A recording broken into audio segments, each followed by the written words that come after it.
बिस्मिल्लाहिर्रहमानिर्रहीम। रब्बिशरह ली सदरी वयस्सिर ली अमरी वहलुल उक़दतम मिन लिसानी यफ़क़हू क़ौली। सदक़ल्लाहुल अज़ीम। My dear students, I am here Dr. Muhammad Javed Aftab, your instructor for the course of Curriculum Adaptation for the Special Needs. Dear students, this is the sixth lecture of the series that has been related to the curriculum adaptation for the special needs. Today we will have to discuss about the curriculum planning.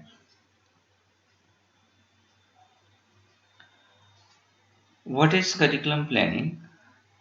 Let we have to first of all we have to get know about the what is the curriculum plan.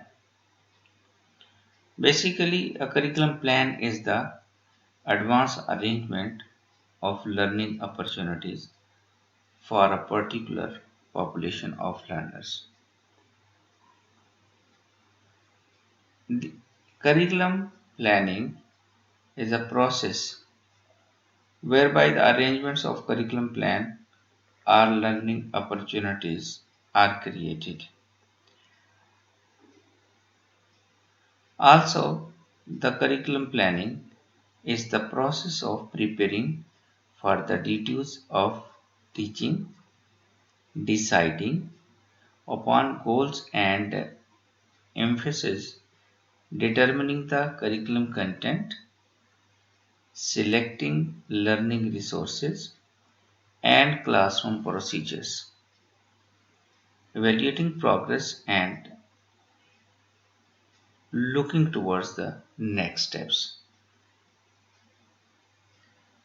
My dear students, when planning for curriculum improvement, some categories of bases should be understood. Those are institutional in nature and those are affect people directly. The institutional basis for curriculum planning include planning domains, the content of the context or characteristics of the school situation, and the impact of current trends and issues, and the use of strategic planning. My dear students, basically the planning of the curriculum is to decide what we have to teach, where we have to teach, what the teaching methodologies will be used to teach the student.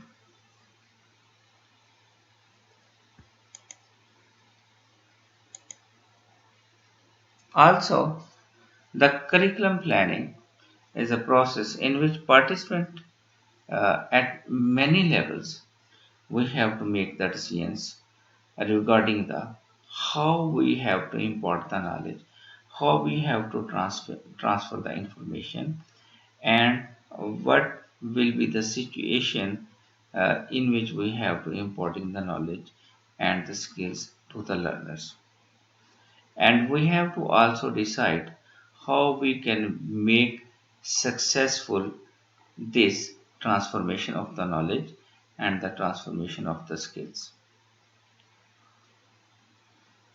Curriculum planning consists of basically all the purposes which are necessary and mandatory to plan for and write a curriculum.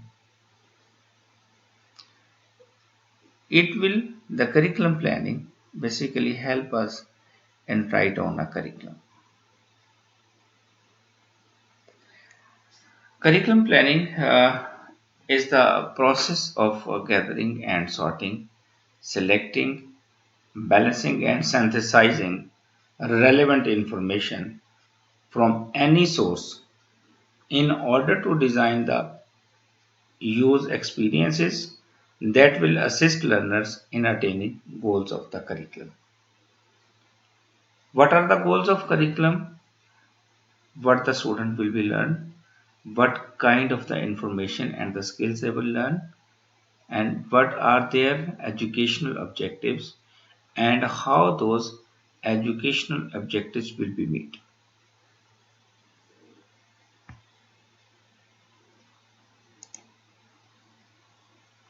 Moreover, a curriculum planning is orderly study and improvement of schooling in the light of stated objectives.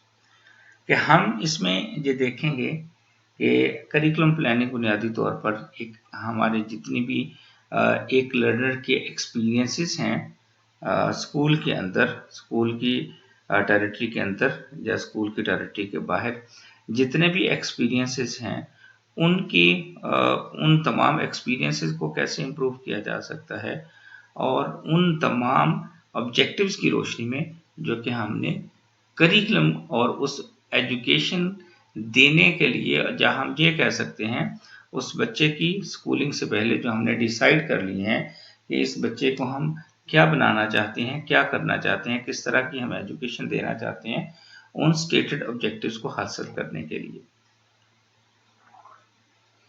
तो बुनियादी तौर पर जो curriculum planning है ये first phase है curriculum development का कि जब भी हमने करिकुलम डेवलपमेंट की बात करनी है तो उससे पहले हम करिकुलम की प्लानिंग करेंगे।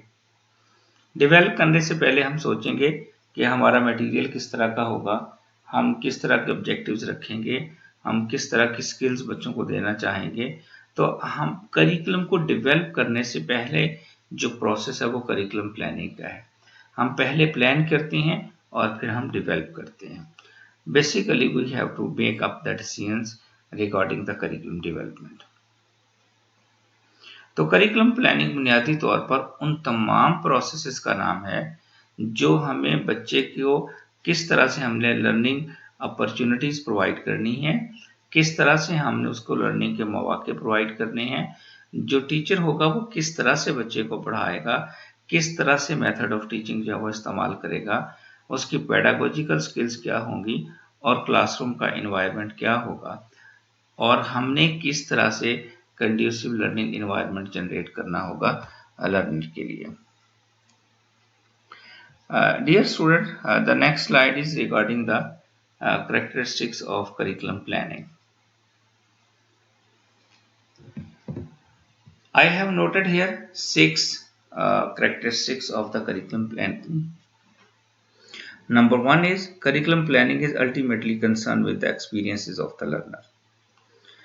बेसिकली हमारा जो सारे का सारा मकसद है करिकुलम की प्लानिंग का कि हमारे बच्चों की, स्टूडेंट्स की, या लर्नर्स की, जिसको हमने एजुकेशन देनी है, जो स्कूल आ रहा है बच्चा, उसके लर्निंग एक्सपीरियंसेस किस तरह के होने चाहिए। हम उन लर्निंग एक्सपीरियंसेस को डिसाइड करने के लिए, हम उनको फिक्स करने के लिए जो कि हमारी फिलोसफिकल, आइडियोलॉजिकल और साइकोलॉजिकल बच्चों की और ज़रूरियात के मुताबिक होंगे, हम उन लर्निंग एक्सपीरियंसेस को डिसाइड करेंगे। दूसरा हमारे पास है curriculum planning involve decisions about both content and planning. Secondly हमारे पास ये है कि करिकुलम प्लानिंग उन तमाम फैसला कुन बातों के मुतालिक है कि हमने जो बुक्स के अंदर कंटेंट देना है वो कंटेंट किस तरह का होगा, वो कंटेंट किस तरह का होगा, हम कौन सा कंटेंट जो है वो सिलेक्ट करेंगे, उसके स्टैंडर्ड्स क्या होंगे जो कि बच्चे को वो रिक्वायर्ड स्किल सिखाने के काम आएगा जो कि हमने मेंशन कर रखे हैं पहले से। तो हमारे कंटेंट की सिलेक्शन, वो कंटेंट होगा किस तरह का, हम किन बेसिस पे सिलेक्ट करेंगे और हम उसे क्यों सिलेक्ट कर रहे हैं, वो हमारे बच्चों के लिए, हमारे लर्नर्स के लिए, हमारे इस इन्वायरमेंट के लिए किस तरह से मौजूद होगा। हम उस कंटेंट की सिलेक्शन के हवाले से जितने भी डिसीजन करेंगे वो करिकुलम प्लानिंग में आएंगे। नंबर थर्ड हमारे पास है curriculum planning involves decision about a variety of issues. इसके अलावा हमारे पास बहुत सी बातें हैं करिकुलम प्लानिंग की, कि हमारे इसके अलावा ये सिर्फ कंटेंट सिलेक्शन ही नहीं है कि हमने करिकुलम प्लानिंग सिर्फ कंटेंट सिलेक्शन के लिए करनी है। इसके अलावा और भी हमारे पास बहुत सारी चीज़ें हैं जो कि हम जिसके लिए हम करिकुलम की प्लानिंग करते हैं।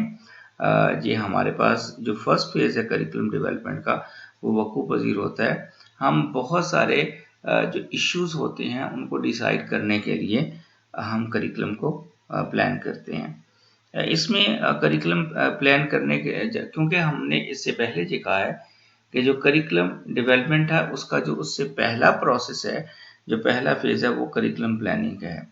तो वैरायटी ऑफ इश्यूज़ में हमारे पास कौन-कौन से इश्यूज़ आ जाते हैं जिसके लिए हम करिकुलम को प्लान करते हैं।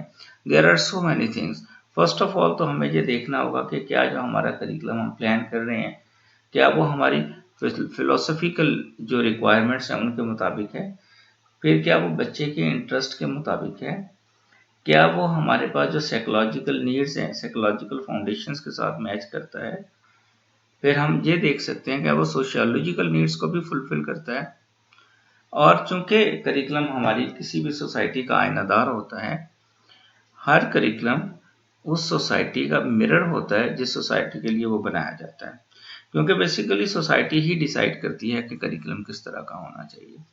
तो there are lot of such like the issues जिनके बारे में हम डिसाइड करते हैं और वो हमारे पास करिकुलम प्लानिंग का हिस्सा होते हैं। Curriculum planning involves many groups. इसके अंदर बहुत सारे लोग हैं जो कि करिकुलम प्लानिंग के अंदर इन्वॉल्व होते हैं। एक्सपर्ट्स हैं, टेक्नोक्रेट्स हैं, पॉलिसी मेकर्स हैं और दूसरे अदारों के लोग हैं जो मिलकर इन चीज़ों को प्लान करते हैं और डिसाइड करते हैं, और ताकि कन्फ्लिक्ट की जो सिचुएशन है उसको मिनिमाइज़ किया जा सके। पहले से ही ऐसे डिसीजन किए जाएं जो कि करिकुलम डेवलपमेंट के बाद मुतवक्के हो सकते हैं, तो उनको पहले से ही रिजॉल्व किया जाए और एक बैलेंस करिकुलम जो है वो डेवलप किया जाए। चूँकि हमने जैसे इससे पहले वाले लेक्चर में लेक्चर नंबर 5 के अंदर हमने ये डिस्कस किया था कि किस तरह से करिकुलम जो है वो ज़िम्मेदार होता है एक बैलेंस पर्सनैलिटी डेवलपमेंट का, और बैलेंस उसके तमाम जो स्किल्स हैं वो किस तरह से हर लेवल के ऊपर बैलेंस करता है। इन तमाम चीज़ों का उसमें ख्याल रखा जाएगा। तो curriculum planning takes place at many levels.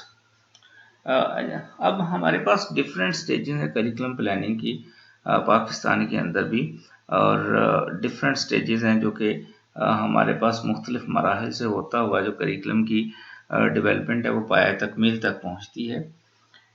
उसमें हमारे पास प्रोवेंशन कुछ काम हमारे पास प्रोवेंशियल लेवल पे होते हैं और कुछ काम हमारे पास नेशनल लेवल पर होते हैं।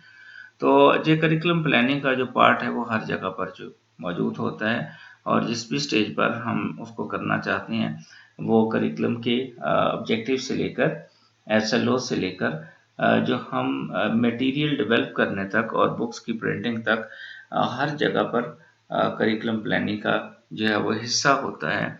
हम यूँ कह सकते हैं कि हर एक स्टेज के ऊपर जो करिकुलम प्लानिंग है वो चूँकि डिसीजन मेकिंग से मुतालिक है और हम हर लेवल पर उससे मुस्तफ़ीद होते हैं, और करिकुलम प्लानिंग जो है वो हमारे पास साइड बाय साइड चलती रहती है और हर लेवल पर हम उससे गाइडलाइन लेते हैं।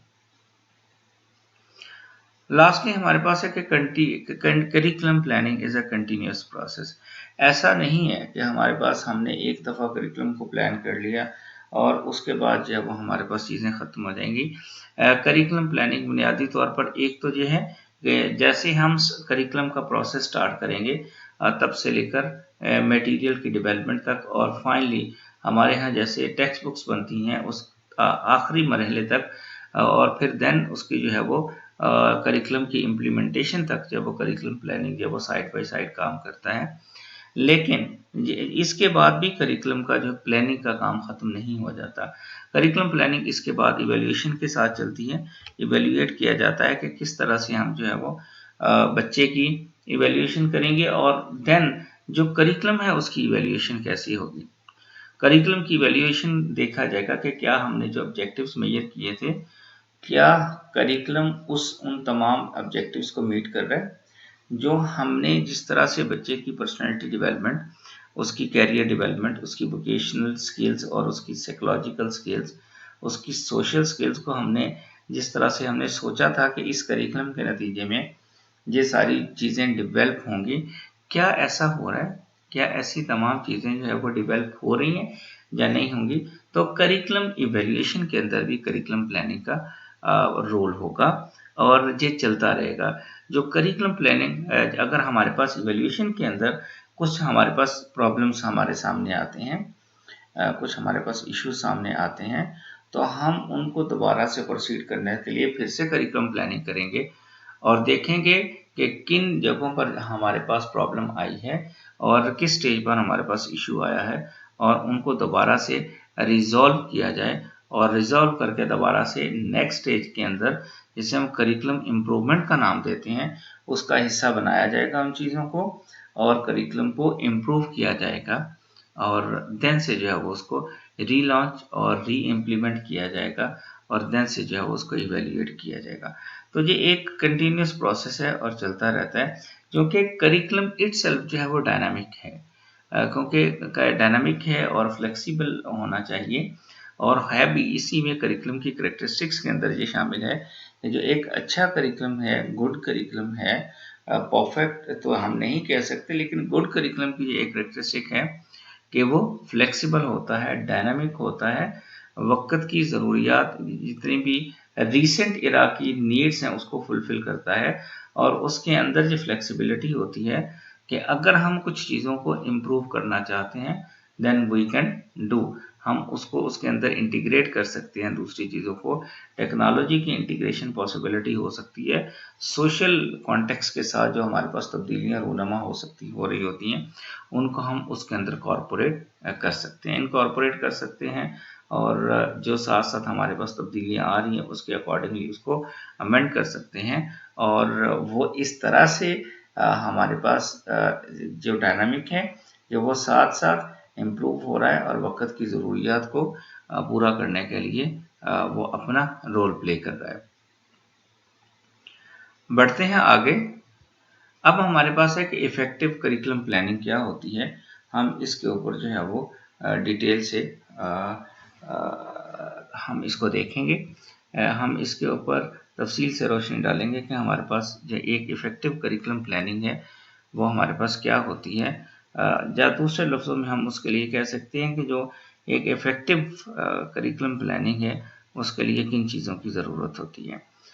तो पहली बात तो ये है कि इफेक्टिव करिकुलम प्लानिंग, जैसे हमने पहले बात की है कि this is the preliminary stage of the curriculum development, कि करिकुलम डेवलपमेंट की प्रिलिमिनरी स्टेज है, उससे पहले वाली स्टेज है जिसके अंदर हम, क्योंकि प्लानिंग के अंदर जब भी हम प्लानिंग की बात करते हैं तो प्लानिंग से जो मुराद होती है कि when, where, who, home and what and where it will be happen. तो सिमिलरली ये सिलेक्शन के कंटेंट के केसेस में और स्टूडेंट और लर्नर के एक्सपीरियंसेस के केसेस में इफेक्टिव करिकुलम प्लानिंग में हमें इन तमाम चीज़ों का जवाब देना होगा। तो एक मोस्टली हमारे पास ये टर्म बहुत सारी जगहों पर इस्तेमाल होती है। कभी हम कहते हैं कि हमारे पास इफ़ेक्टिव टीचिंग होनी चाहिए, कभी हम कहते हैं कि इफ़ेक्टिव प्लानिंग होनी चाहिए, फिर हमारे पास इफ़ेक्टिव करिकुलम प्लानिंग है, इफ़ेक्टिव इम्प्लीमेंटेशन है, इफ़ेक्टिव इवैल्यूएशन है। तो हम ये टर्म बहुत सारी जगहों पर इस्तेमाल करते हैं। तो जी इफ़ेक्टिव का हमारे पास मतलब क्या है, मीनिंग्स क्या हैं, तो जी मैं आपसे शेयर करता चलूँ। इफ़ेक्टिव का मतलब ये होता है कि लेट्स से इफेक्टिव टीचिंग की अगर हम बात कर रहे हैं तो इफेक्टिव टीचिंग से मुराद होती है कि अगर हमने जो ऑब्जेक्टिव रखे थे अपनी टीचिंग को स्टार्ट करते हुए, क्लास को स्टार्ट करते हुए, अगर हमने वो तमाम ऑब्जेक्टिव्स मीट कर लिए हैं तो इसका मतलब ये है कि हमारी टीचिंग इफेक्टिव टीचिंग है। सिमिलरली जहाँ पर अगर हम इफेक्टिव करिकुलम प्लानिंग की बात कर रहे हैं तो अगर हमने वो तमाम चीज़ें जो कि हमने मीट कर ली हैं, जो हमारे जो हमने ऑब्जेक्टिव्स रखे थे कि हमारी करिकुलम प्लानिंग की हमारे पास क्या ऑब्जेक्टिव्स हैं, अगर हमारे पास वो तमाम ऑब्जेक्टिव अगर हम फुलफिल कर लेते हैं तो हम क्या कह सकते हैं कि हमारी जो प्लानिंग है, करिकुलम प्लानिंग जो है वो इफ़ेक्टिव है, और क्योंकि हमने उन तमाम ऑब्जेक्टिव्स को, उन तमाम मकासद को अकॉम्प्लिश कर लिया है, हमने मीट कर लिया है, हमने उसे हासिल कर लिया है, तो देन हम कहेंगे कि ये हमारे पास इफ़ेक्टिव करिकुलम प्लानिंग है। तो पहले हम देखते हैं कि पहली इसके लिए इफ़ेक्टिव प्लानिंग के लिए पहली चीज़ जो है वो कौन सी जो है वो जो कि बहुत ज़रूरी है। पहली बात है, curriculum planning must be based upon a clear conception of what makes a good life. सबसे पहले हम ये देखेंगे कि कौन सी चीज़ है, हमारा कॉन्सेप्ट क्लियर होना चाहिए, हम करने क्या जा रहे हैं। हम करने क्या जा रहे हैं, हमारे करिकुलम को डेवलप करने के मकासद क्या होंगे। माय डियर स्टूडेंट, जैसा कि आपने जब भी कोई आप एजुकेशन पॉलिसी देखते होंगे, जब कुछ जगहों पे आप करिकुलम का मुतालिया करते होंगे, तो मोस्टली सबसे पहला मकसद ये होता है कि हर इंसान को अच्छा मुसलमान बनाना है। बहैसियत मुस्लिम कंट्री और बहैसियत मुसलमान, हमारा हमारा जो सबसे पहला ऑब्जेक्टिव होता है कि हमने हर इंसान को एक अच्छा मुसलमान बनाना है। तो मैं जो आपसे सिर्फ कहना जो चाह रहा हूँ कि आपने पहले जो डिसाइड करना है, पहले हमारी चीज़ें क्लियर होनी चाहिए कि हमारी डेस्टिनेशन क्या है, हमारी मंजिल क्या है, हमने जाना कहाँ है, हमने करना क्या है। That should be very clear.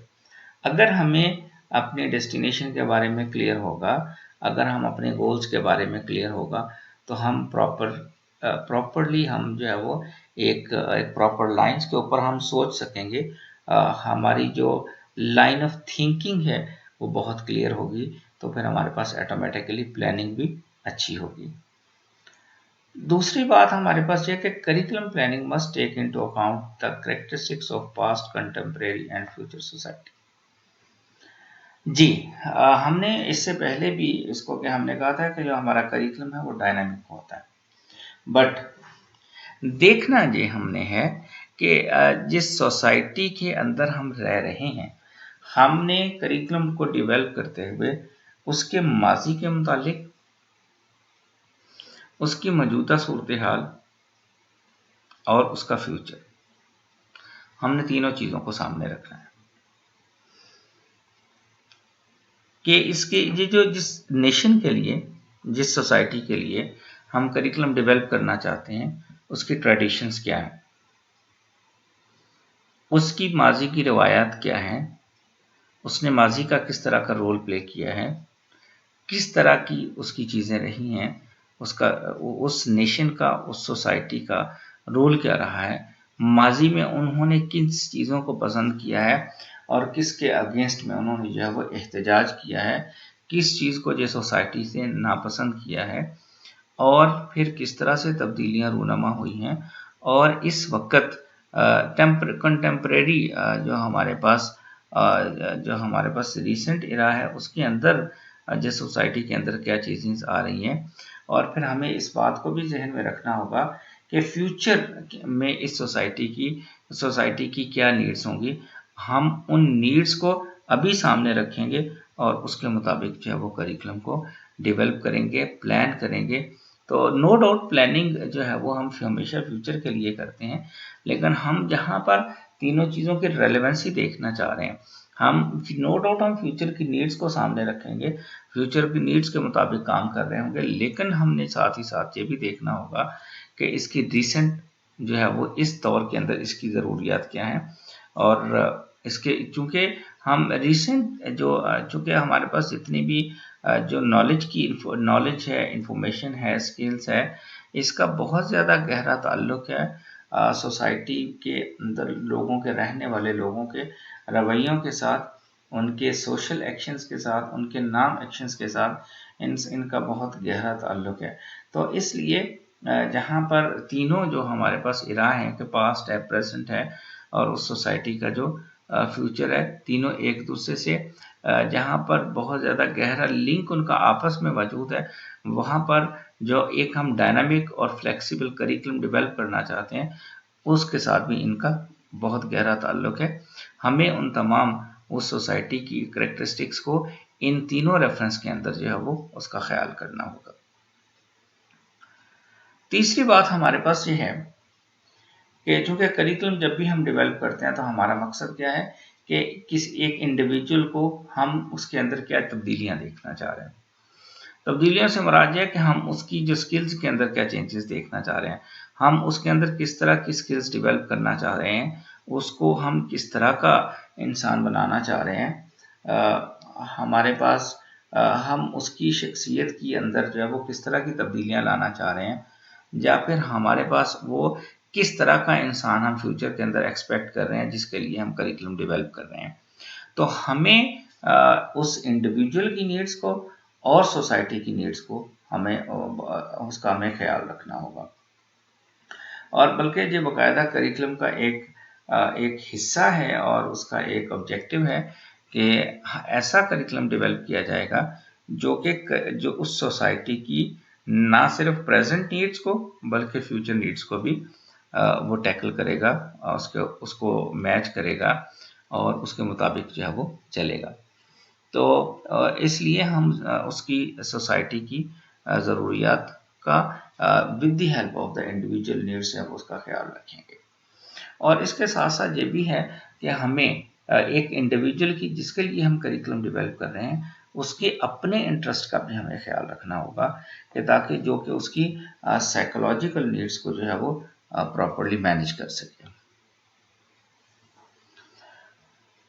तो फोर्थ वन हमारे पास है कि curriculum planning should organized and encourage diversity among learners. ये बात तयशुदा है कि साइकोलॉजिकली जितने भी लोग दुनिया में मौजूद हैं, अल्लाह ताला ने जितने भी इंसान पैदा किए हैं वो सारे के सारे एक दूसरे से मुख्तलिफ हैं। फिज़िकली भी मुख्तलिफ हैं, इमोशनली भी मुख्तलिफ हैं और थिंकिंग के भी मुख्तलिफ हैं, सोचते भी मुख्तलिफ तरह से हैं, काम भी मुख्तलिफ तरह से करते हैं और उनके इमोशंस भी डिफरेंट हैं। सिंपली ये कहना चाह रहा हूँ कि इंडिविजुअल डिफरेंसेस एग्जिस्ट करते हैं। तो हम करिकुलम प्लानिंग के अंदर ऐसी करिकुलम प्लानिंग जो है वो हमारे पास इफ़ेक्टिव कंसीडर होगी। एक तो जो ऑर्गेनाइज है और दूसरा ये है कि वो जितने भी लर्नर्स हैं जिनके लिए हम डेवलप कर रहे हैं उनके अंदर डाइवर्सिटी को जो है वो अब वो वेलकम कहे और उसके अंदर डाइवर्सिटी को जज़ब करने की, एब्जॉर्ब करने की सलाहियत मौजूद होनी चाहिए कि जितने भी लोग डिफरेंट अंदाज से सोच सकते हैं, बात कर सकते हैं, तो उसके अंदर इस सारे बैलेंस का जो है वो ख्याल रखना होगा। नंबर 5 पर जो हमारे पास चीज़ है कि curriculum planning must make provision for all aspects of teaching learning situations.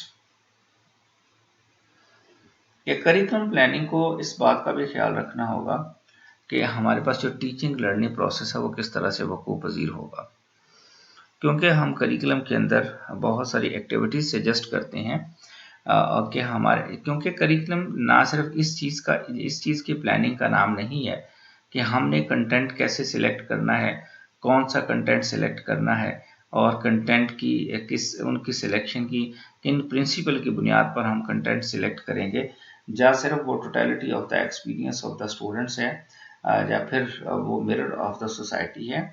बल्कि करिकुलम हमें ये भी बताता है, बल्कि ये पार्ट ऑफ द करिकुलम है कि एक टीचर क्लासरूम के अंदर कैसे पढ़ाएगा, किस तरह की उसकी टीचिंग होगी, उसकी टीचिंग का स्टाइल क्या होगा। तो ये बातें भी पेडागोजिकल गाइडेंस भी फराहम करता है। तो इस यहाँ पर तो करिकुलम प्लानिंग की जब हम बात करेंगे तो करिकुलम प्लानिंग की ये एक खासियत होगी कि जब हम करिकुलम प्लान कर रहे होंगे तो इन बातों का ध्यान रखा जाएगा कि हम किस तरह का टीचिंग लर्निंग एनवायरनमेंट जो है वो बच्चों को देंगे जिसके अंदर वो रहकर अपनी लर्निंग को मैक्सिमाइज कर सकेंगे, मैच्योर कर सकेंगे और बेहतर अंदाज में लर्निंग कर सकेंगे। जब भी हम लर्निंग की बात कर रहे हैं तो लर्निंग के अंदर वो तमाम आस्पेक्ट्स मौजूद होंगे कि ना सिर्फ वो जो इन्फॉर्मेशन वो ले रहा होगा, नॉलेज ले रहा होगा, साथ ही साथ उसकी मॉरल डेवलपमेंट भी हो रही, करेक्टर बिल्डिंग भी हो रही होगी, जिसे हम उसकी तरबियत जिसे हम नाम देते हैं कि उसकी तरबियत भी हो रही होगी, उसकी ट्रेनिंग भी हो रही होगी। तो मॉरल और सोशल डेवलपमेंट और साइकोलॉजिकल डेवलपमेंट का पोर्शन भी जो है वो साथ साथ जो है वो इसके अंदर जारी सारी होगा। नंबर 6 पर है कि program planning should be done in the light of the characteristics of the learner for whom they are intended. जी, कि जब हम करिकुलम प्लान कर रहे होंगे तो हमें उस लर्नर की करेक्टरिस्टिक्स का देखना होगा जिसके लिए हम इस करिकुलम को प्लान कर रहे हैं। तो उसकी करेक्टरिस्टिक्स क्या है, उसकी खसूसियात क्या है, वो जो बच्चा है जिसके लिए हमने निसाब को तरतीब देना है, करिकुलम को हमने बनाना है, उसकी करेक्टरिस्टिक्स क्या है, उसकी खूबियाँ क्या हैं, उसका इन्वायरमेंट क्या है, किस इन्वायरमेंट से वो ताल्लुक़ रखता है, और उसकी नीड्स को हमने डिस्कस कर ली है। बहरहाल हमने ये देखना है कि उसकी करेक्टरिस्टिक्स क्या हैं, वो साइकोलॉजिकली किन स्टेजेस से गुजर रहा है, उसकी साइकोलॉजिकल स्ट्रेंथ क्या है, उसकी सोशियोलॉजिकल स्ट्रेंथ क्या है, उसकी फ़िलोसफिकल स्ट्रेंथ क्या है, और जिस सोसाइटी में वो रह रहा है उसकी फ़िलोसफिकल जो है वो बैकग्राउंड क्या है। हमें इन तमाम चीज़ों का जो है वो ख्याल रखना होगा।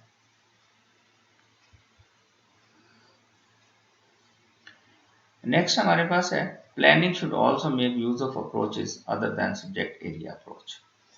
हमें करिकुलम को डेवलप करते हुए जहाँ हम ये कह सकते हैं कि इफ़ेक्टिव जो करिकुलम प्लानिंग है वो इस बात को इंश्योर करेगी कि हमें सिर्फ सब्जेक्ट एरिया अप्रोच को नहीं देखना है कि हमने मैथ पढ़ा दिया है, हमने फिज़िक्स पढ़ा दिया है, हमने केमिस्ट्री पढ़ा दिया है, हमने बायोलॉजी पढ़ा दिया है, हमने इंफॉर्मेशन ट्रांसफ़र कर दी है। इसके साथ बाकी अप्रोचेस का भी ख्याल रखना होगा। आप यूँ कह सकते हैं कि उसकी सोसाइटी की नीड्स का ख्याल रखना होगा, स्टूडेंट के इंटरेस्ट का ख्याल रखना होगा, और पेडागोजिकल स्किल्स का ख्याल रखना होगा, और जो रियल ग्राउंड लेवल के ऊपर जो सिचुएशन है उसका ख्याल रखना होगा, ताकि वो ग्राउंड्स के ऊपर जितनी भी एक्टिविटीज़ हैं, ग्राउंड लेवल जो ग्राउंड रियलिटी है उसके साथ मैच कर रही हूँ। तो सिर्फ हमने नॉलेज को ही, इंफॉर्मेशन को ही जो है वो एंडोर्स नहीं करना, बल्कि बाकी चीज़ों का भी ख्याल करना होगा। नंबर 8 पर है कि curriculum planning must provide flexibility to allow teacher and people planning. बार बार इस बात का जिक्र हो चुका है कि जो भी हमारे पास करिकुलम प्लानिंग होगी that should be flexible and that will be flexible. तो उसे फ्लेक्सिबल होना इसलिए ज़रूरी है ताकि जो स्टूडेंट और टीचर हैं वो जब क्लासरूम के अंदर मौजूद होंगे, क्योंकि टीचर और स्टूडेंट का इंटरेक्शन है जिसके लिए हम ये तमाम काम कर रहे हैं, करिकुलम प्लानिंग हो, करिकुलम डेवलपमेंट हो, करिकुलम इम्प्रूवमेंट हो और करिकुलम मॉडिफिकेशन हो, ये तमाम प्रोसेसेस इसलिए कर रहे हैं कि हमने इसको क्लासरूम के अंदर इम्प्लीमेंट करना है। और क्लासरूम के अंदर इम्प्लीमेंट कब होना है, जब स्टूडेंट और टीचर का इंटरेक्शन होगा। तो उस इंटरेक्शन के अंदर स्टूडेंट और टीचर आपस में जो है वो अपनी लर्निंग का, टीचर अपनी टीचिंग के लिए और स्टूडेंट अपनी लर्निंग के साथ जो है वो उसको प्लान कर सकें, क्लासरूम के अंदर एडजस्ट हो सकें, और जिस भी जगह पर वो एक टीचर और एक स्टूडेंट मौजूद है वो अपने इन्वायरमेंट के अंदर वहाँ पर जो टीचिंग और लर्निंग का प्रोसेस है उसको बेहतर करने के लिए जो है वो उसको इफ़ेक्टिव बनाने के लिए जो है वो प्लान कर सकें। तो इतनी फ्लेक्सिबिलिटी जो है वो करिकुलम के अंदर मौजूद होनी चाहिए। लास्टली हमारे नंबर 9 हमारे पास है कि curriculum planning must provide for the infusion of the spontaneous ideas which emerge during the instruction of the learners and the teachers। जी, करिकुलम प्लानिंग के अंदर इस खूबी का भी मौजूद होना ज़रूरी है कि क्लासरूम के अंदर जितने भी आइडियाज़ जो है वो इमर्ज हो रहे हों, उनको भी वो ऑब्ज़र्व कर सके, उनका उनके साथ जो है वो ताल्लुक़ कायम हो सके, और जो टीचर्स और जो टीचर पढ़ा रहा है वो उसके मुताबिक जो है वो उनको उन सारी चीज़ों को लेकर चल सके, और जो लर्नर है उसके लिए भी फ्लेक्सिबिलिटी मौजूद हो कि ड्यूरिंग द टीचिंग जितने भी वो हमारे पास आइडियाज़ मर्ज हो रहे हैं उनकी इन्फ्यूजन का जो है वो बंदोबस्त इस करिकुलम प्लानिंग के अंदर जो है वो मौजूद होना चाहिए। नंबर 10 पर हमारे पास है कि planning should reflect a balance among cognitive, affective and psychomotor needs of the learners. My dear students, इससे पहले हमने लेक्चर नंबर 3 के अंदर इस बात का इज़हार किया था कि हमने ब्लूम टेक्सोनोमी को डिटेल के साथ पढ़ा था। तो ब्लूम टेक्सोनोमी बुनियादी तौर पर कॉग्निटिव जो है वो डोमेन के मुतालिक है। तो हम 3 तरह की डोमेन के साथ जो है वो इन टच हैं। हम कॉग्निटिव डोमेन है, अफेक्टिव डोमेन है और साइकोमोटर डोमेन है। हम 3 तरह की डोमेन के साथ अपने आप को लिंक कर रहे हैं यहाँ पर। तो कॉग्निटिव डोमेन डायरेक्टली लर्निंग के मुतालिक है और अफेक्टिव डोमेन है जो इमोशंस के मुतालिक होती है, और जो साइकोमोटर डोमेन है वो हमारे डिफरेंट बॉडी पार्ट्स और हमारे ब्रेन की कोऑर्डिनेशन के मुतालिक है। तो हमारी करिकुलम प्लानिंग को इन तीनों चीज़ों के अंदर जो है वो प्रॉपरली इनका आपस में कनेक्शन होना चाहिए, और इन तीनों चीज़ों की जो डिमांड्स हैं और जो रिक्वायरमेंट्स हैं हमारे करिकुलम को, इन तीनों चीज़ों की नीड्स को फुलफ़िल करना और पूरा होना उसके अंदर शामिल है कि वो इन तीनों चीज़ों की जो है वो रिक्वायरमेंट को पूरा करे। कॉग्निटिव डोमेन की नीड्स को भी पूरा करे, अफेक्टिव डोमेन की भी नीड्स को पूरा करे, और साइकोमोटर जो स्किल्स हैं उसकी नीड्स को भी पूरा करे। इसके साथ ही हमारे पास है number 11, curriculum planning should include provision for reflective thinking, values and valuing enhancement of self concept and self esteem। कि जो भी हमारे पास करिकुलम प्लानिंग है उसके अंदर ये स्ट्रेंथ मौजूद होनी चाहिए कि वो स्टूडेंट के और टीचर की सेल्फ कॉन्सेप्ट और सेल्फ एस्टीम के स्ट्रेंथनिंग का जिम्मेदार हो। उसके अंदर ये क्वालिटीज़ मौजूद होनी चाहिए कि वो स्टूडेंट की सेल्फ एस्टीम, सेल्फ कॉन्सेप्ट और टीचर की सेल्फ एस्टीम और सेल्फ कॉन्सेप्ट को जो है वो स्ट्रॉन्ग करे। उसके बाद जो है कि कोऑपरेटिव लर्निंग और डेवलपमेंट जो है वो इस तरह से होनी चाहिए कि उसके लिए कोऑपरेटिव सेटिंग के अंदर जो कोऑपरेटिव लर्निंग और डेवलपमेंट है वो बेहतरीन तरीके से जो है वो वकूफ़ पज़ीर हो जाए वहाँ पर, और जो स्टूडेंट की लर्निंग है वो बेहतरीन अंदाज में वकूफ़ पज़ीर हो, और उसको लाइफ लॉन्ग लर्निंग जो है वो मिलनी चाहिए, उसकी लर्निंग मैच्योर होनी चाहिए। और इसके बाद नेक्स्ट हमारे पास है कि करिकुलम प्लानिंग के अंदर इन चीज़ों का भी ख्याल होना चाहिए कि जो हमारे पास बहुत सारी अदर मतलब जितने भी एक्सपीरियंसेस हैं ज़िंदगी के वो इंटीग्रेट हो सकें उसके अंदर। ऐसा नहीं होना चाहिए कि हमारे पास जो स्कूल की ज़िंदगी है वो एक तरफ है और बाकी सोशल लाइफ है बिल्कुल उससे अलग थलग है। ऐसा नहीं होना चाहिए। ये तमाम चीज़ें जो हैं वो उसके अंदर इंटीग्रेटेड होनी चाहिए करिकुलम के अंदर। और दूसरी बात यह है कि करिकुलम प्लानिंग के अंदर मैंने शुरू में जिक्र किया था कि करिकुलम प्लानिंग बुनियादी तौर पर तमाम जितने भी प्रोसेसेस होंगे वहाँ पर उनकी साइड बाय साइड जो है वो चलता रहेगा। तो जहाँ पर भी ये हमारे पास नंबर 14 के अंदर यही बात बताई गई है कि कंटिन्यूस इवेल्युएशन जो है वो तमाम करिकुलम के तमाम एस्पेक्ट के ऊपर जो है वो होती रहनी चाहिए। इससे करिकुलम को इम्प्रूव करने में मदद मिलती है। अगर हम करिकुलम की कंटिन्यूस इवेल्युएशन नहीं करेंगे तो हमारे पास किसी भी स्टेज पर जाकर उसके अंदर जो मसाइल आएंगे उससे जो है वो लर्निंग का और नॉलेज की ट्रांसपेरेंसी का, नॉलेज की ट्रांसफॉर्मेशन का और जो स्किल ट्रांसफॉर्मेशन का जो है वो प्रोसेस जो है वो ना सिर्फ रुक सकता है, मिसगाइड हो सकता है, स्टूडेंट मिसगाइड हो सकता है, टीचर मिसगाइड हो सकता है, जिससे सोसाइटी के अंदर इंतशार पैदा होने का खदशा पैदा हो सकता है। तो इसलिए ज़रूरी है कि कंटिन्यूस इवेल्युएशन जो है वो तमाम आस्पेक्ट के लिए जो है उसको कैरी ऑन किया जाए। माय डियर स्टूडेंट्स, आज का हमारा लेक्चर था करिकुलम प्लानिंग के मुतालिक। मैं उम्मीद करता हूँ कि आपने इसको बहुत मुफीद पाया होगा अपने लिए। लेकिन इसके साथ साथ अगर आपका कोई भी सवाल है, आपका कुछ पूछना चाहते हैं, कुछ जगहों पर तशनीगी बाकी रह गई है, या आपके जहन में इससे मुतालिक कुछ सवाल उठ रहे होंगे, तो आप गूगल क्लासरूम के ऊपर अपने सवालात कर सकते हैं, और साथ ही साथ आपके पास फ़ोन और कॉन्टेक्ट नंबर मौजूद है। आप इसके ऊपर मेरे से रब्ता करके अपनी चीज़ों को क्लियर कर सकते हैं। इसके साथ ही खुदा हाफिज़, और आज के लिए इतना ही है। इंशाल्लाह मुलाकात होगी अगले लेक्चर के साथ। जज़ाकल्लाह।